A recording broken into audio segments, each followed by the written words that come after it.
ನಮಸ್ಕಾರ ವೀಕ್ಷಕರೇ, ಈ ವಿಡಿಯೋದಲ್ಲಿ ತಿಳಿಸ್ತಾ ಇರೋವಂಥ ವಿಚಾರ LLB ಮಾಡಿರೋವಂಥವ್ರು ಅಂದರೆ ಲಾ ಡಿಗ್ರಿಯನ್ನು ಮಾಡಿರೋವಂಥವ್ರಿಗೆ ಪ್ರಾಕ್ಟೀಸ್ ಮಾಡೋದಕ್ಕೆ ಇಷ್ಟ ಇಲ್ಲದೆ ಇರೋವಂಥವ್ರು ಅಥವಾ ಪ್ರಾಕ್ಟೀಸ್ ಬಿಟ್ಟು ಬೇರೆ ಏನಾದರೂ ಮಾಡಬೇಕು ಅಂತ ಇರೋರಿಗೆ ಯಾವೆಲ್ಲ ರೀತಿಯಾದ ಸರ್ಕಾರಿ ಕೆಲಸಗಳನ್ನ ಪಡ್ಕೋಬೋದು ಅಂತೇಳಿ ನಾನು ಈ ವಿಡಿಯೋದಲ್ಲಿ ತಿಳಿಸ್ತಾ ಇದ್ದೀನಿ.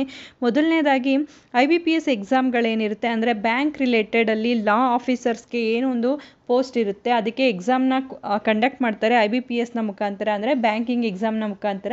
ಅವರು ಅದರಲ್ಲಿ ಕ್ವಾಲಿಫಿಕೇಷನ್ ಕೇಳೋದು ಲಾ ಡಿಗ್ರಿ ಆಗಿರಬೇಕು ಅಥವಾ 1 or 2 years ಎಕ್ಸ್ಪೀರಿಯನ್ಸ್ ಇರಬೇಕು. ಸಮ್ಟೈಮ್ ಫ್ರೆಷರ್ಸ್ ಕೂಡ ಈ ಒಂದು ಎಕ್ಸಾಮ್ನ ಪಾಸ್ ಮಾಡಿಕೊಂಡ್ರೆ ಅವರು ಬ್ಯಾಂಕ್ ಸೆಕ್ಟರ್ಗಳಲ್ಲಿ ಲಾ ಆಫೀಸರ್ಸ್ಗಳಾಗಿ ಅಥವಾ ಲೀಗಲ್ ಅಡ್ವೈಸರ್ಸ್ಗಳಾಗಿ ಅಥವಾ ಲಾ ಡಿಪಾರ್ಟ್ಮೆಂಟ್ ಏನಿರುತ್ತೆ ಬ್ಯಾಂಕಲ್ಲಿ ಅಲ್ಲಿ ಇವರು ಕೆಲಸ ಮಾಡ್ಬೋದಿರುತ್ತೆ.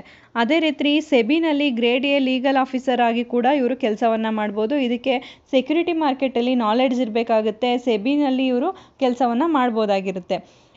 ಅದೇ ರೀತಿ ಇಂಡಿಯನ್ ಆರ್ಮಿನಲ್ಲೂ ಕೂಡ ತುಂಬ ಅವಕಾಶಗಳಿದ್ದಾವೆ. ಡಿಗ್ರಿ ಮಾಡಿರೋವಂಥವ್ರಿಗೆ ವಿತ್ ಎಕ್ಸ್ಪೀರಿಯನ್ಸ್ ಅಥವಾ ವಿತೌಟ್ ಎಕ್ಸ್ಪೀರಿಯನ್ಸ್ ಕೂಡ ಇದರಲ್ಲಿ ಜಡ್ಜ್ ಅಡ್ವೊಕೇಟ್ ಜನರಲ್ ಅಂತ ಹೇಳಿ ಇಂಡಿಯನ್ ಆರ್ಮಿನಲ್ಲಿ ಪೋಸ್ಟ್ಗಳನ್ನ ಮಾಡಲಾಗಿದೆ. ಆ ಪೋಸ್ಟ್ಗಳಿಗೂ ಕೂಡ ಇವರು ಅಪ್ಲೈ ಮಾಡ್ಬೋದಾಗಿರುತ್ತೆ. ಇದು ಇಂಡಿಯನ್ ಆರ್ಮಿನಲ್ಲಿ ಇರೋವಂಥ ಒಂದು ಅವಕಾಶಗಳಾಗಿರುತ್ತೆ.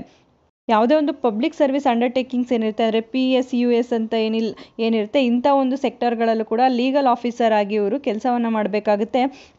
ಪಬ್ಲಿಕ್ ಸರ್ವಿಸ್ ಅಂಡರ್ಟೇಕಿಂಗ್ಸ್ ಅಂದರೆ ಸಾಮಾನ್ಯವಾಗಿ BHEL ಆಗಿರ್ಬೋದು, ONGC ಇರ್ಬೋದು, NTPC ಆಗಿರ್ಬೋದು, ಈ ರೀತಿಯಾಗಿ ಈ ಒಂದು ಪಬ್ಲಿಕ್ ಸೆಕ್ಟರ್ಗಳಲ್ಲೂ ಕೂಡ ಇವರು ಕೆಲಸವನ್ನು ಮಾಡ್ಬೋದು. ಇದಕ್ಕೆ CLAT ಎಕ್ಸಾಮನ್ನು ಕ್ಲಿಯರ್ ಮಾಡ್ಕೋಬೇಕಾಗುತ್ತೆ. ಅದರ ನಂತರ ಅವರು ಇಂಟರ್ವ್ಯೂನ ಕಂಡಕ್ಟ್ ಮಾಡ್ತಾರೆ. ಇದರಿಂದ ನೀವು ಈ ಒಂದು ಕೆಲಸಗಳನ್ನ ಪಡ್ಕೋಬೋದಾಗಿರುತ್ತೆ. CLAT ಎಕ್ಸಾಮ್ನ clear ಮಾಡಬೇಕಿರುತ್ತೆ. ನಂತರ ನೀವು ಪಬ್ಲಿಕ್ ಪ್ರಾಸಿಕ್ಯೂಟರ್ ಆಗೂ ಕೂಡ ಪ್ರಾಕ್ಟೀಸನ್ನು ಮಾಡ್ಬೋದು. ಪಬ್ಲಿಕ್ ಪ್ರಾಸಿಕ್ಯೂಟರ್ನ ಸೆಂಟ್ರಲ್ ಮತ್ತು ಸ್ಟೇಟ್ ಗೌರ್ಮೆಂಟ್ ಡಿಸೈಡ್ ಮಾಡಿ ಸೆಲೆಕ್ಟ್ ಮಾಡೋ ಅಂಥದ್ದು.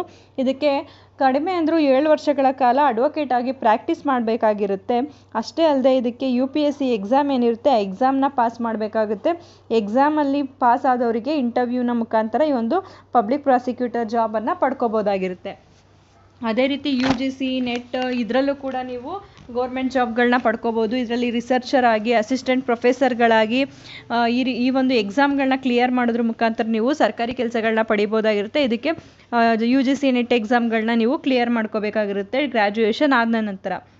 ಜುಡಿಷರಿ ಎಕ್ಸಾಮ್ನ ಕೂಡ ನೀವು ತಗೋಬೋದು. ಸಾಮಾನ್ಯವಾಗಿ ತುಂಬ ಜನರ ಕನಸಾಗಿರುತ್ತೆ ಜುಡಿಷರಿಯ ಎಕ್ಸಾಮ್ನ ತಗೊಳ್ಳೋದು, ಜಡ್ಜ್ ಆಗೋವಂಥದ್ದು. ಇದರಲ್ಲಿ ಲೋಯರ್ ಜುಡಿಷರಿ ಮತ್ತು ಹೈಯರ್ ಜುಡಿಷರಿ ಅಂತ ಇರುತ್ತೆ. ಅಂದರೆ ಇದಕ್ಕೆ ಲಾ ಡಿಗ್ರಿ ಕಂಪಲ್ಸರಿ ಆಗಿರಬೇಕು. ಇದರಲ್ಲಿ ಫಸ್ಟು ಪ್ರಿಲಿಮ್ಸಲ್ಲಿ ನೀವು ಪಾಸ್ ಆದ ನಂತರ ಮೇನ್ಸ್ ಎಕ್ಸಾಮ್ಸ್ ಇರುತ್ತೆ. ಮೇನ್ಸಲ್ಲಿ ಪಾಸ್ ಆದಮೇಲೆ ನೀವು ಇಂಟರ್ವ್ಯೂನಲ್ಲಿ ಸೆಲೆಕ್ಟನ್ನು ಮಾಡಲಾಗುತ್ತೆ. ಇದಕ್ಕೂ ಕೂಡ ಲಾ ಡಿಗ್ರಿ ಇರಬೇಕಾಗುತ್ತೆ. ಇದಕ್ಕೆ ಎಕ್ಸ್ಪೀರಿಯನ್ಸು ಮತ್ತು ಫ್ರೆಷರ್ಸ್ ಇಬ್ಬರನ್ನು ಕೂಡ ಆಯ್ಕೆ ಮಾಡಲಾಗುತ್ತೆ. ಅದೇ ರೀತಿ RBIನಲ್ಲೂ ಕೂಡ ನೀವು ಜಾಬನ್ನು ಮಾಡ್ಬೋದು. RBIನಲ್ಲಿ ಗ್ರೇಡ್ B ಲೀಗಲ್ ಆಫೀಸರ್ ಆಗಿ ನೀವು ಕೆಲಸವನ್ನು ಮಾಡ್ಬೋದಾಗಿರುತ್ತೆ. RBI ನಿಮಗೆ ಎಕ್ಸಾಮ್ಗಳನ್ನ ಕಂಡಕ್ಟ್ ಮಾಡುತ್ತೆ. ಇದಕ್ಕೆ ಮಿನಿಮಮ್ 2 years ಎಕ್ಸ್ಪೀರಿಯನ್ಸ್ ಇರಬೇಕಾಗುತ್ತೆ ಲಾ ಡಿಗ್ರಿಯ ನಂತರ. ಈ ಒಂದು RBI ಯಾವಾಗ ಎಕ್ಸಾಮ್ನ ಕಂಡಕ್ಟ್ ಮಾಡುತ್ತೆ, ನೀವು ಆ ಎಕ್ಸಾಮ್ ತಗೊಂಡು ಪಾಸ್ ಆದಮೇಲೆ ಅದರಲ್ಲಿ ಬರುವಂಥ ರ್ಯಾಂಕಿಂಗ್ ಮೇಲೆ ನಿಮಗೆ ಇಂಟರ್ವ್ಯೂ ಮಾಡೋದ್ರ ಮುಖಾಂತರ ಈ ಒಂದು ಲಾ ಆಫೀಸರ್ಗಳೇನಿರ್ತಾರೆ ಲೀಗಲ್ ಆಫೀಸರ್ಗಳಾಗಿ ಸೆಲೆಕ್ಟ್ ಮಾಡುತ್ತೆ RBI.